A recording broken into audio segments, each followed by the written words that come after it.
They never feared your silence. They feared the moment you would start to think. Because the system doesn't collapse when you shout. It collapses when you understand.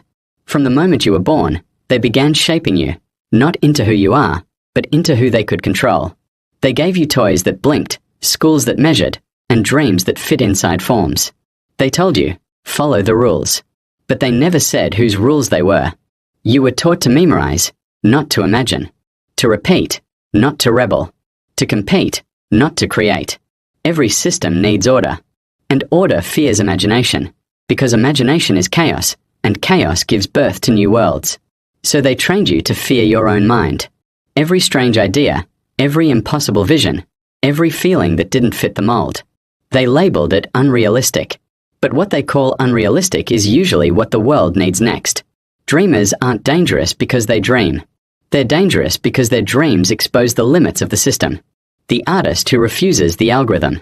The thinker who questions authority. The child who asks why too many times. That's who they fear. Because that's who cannot be programmed. You see, they don't burn books anymore. They flood the world with noise, so that truth can't be heard. They don't chain you in cages. They chain you with comfort. Endless scrolling. Endless selling. Endless distraction. They don't need to silence you if they can keep you entertained. But somewhere deep in you, beneath all the noise, there's a pulse that doesn't belong to them. A thought that refuses to die. A question they can't erase. What if the world doesn't have to be this way? And that's where freedom begins, in a single forbidden thought. Because when a dreamer wakes up, the system starts to crack.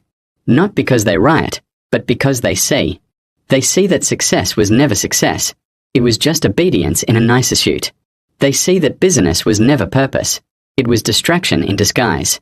They see that the real world was just a story told by the comfortable to keep the restless asleep. The system wasn't built for people like you.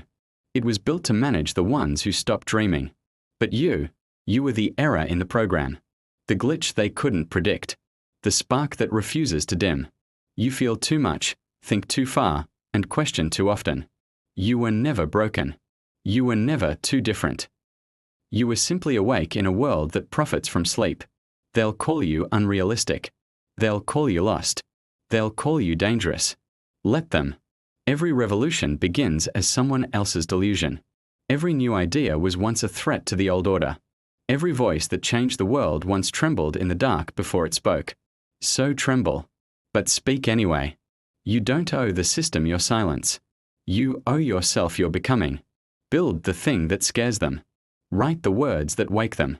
Dream the dream that refuses to die. Because the moment you start creating, you become something they can't measure, can't manage, can't monetize. And that's when they start to fear you, not because you're violent, but because you're free. They never feared your failure. They feared your awakening. Because once you see the code, you stop obeying it.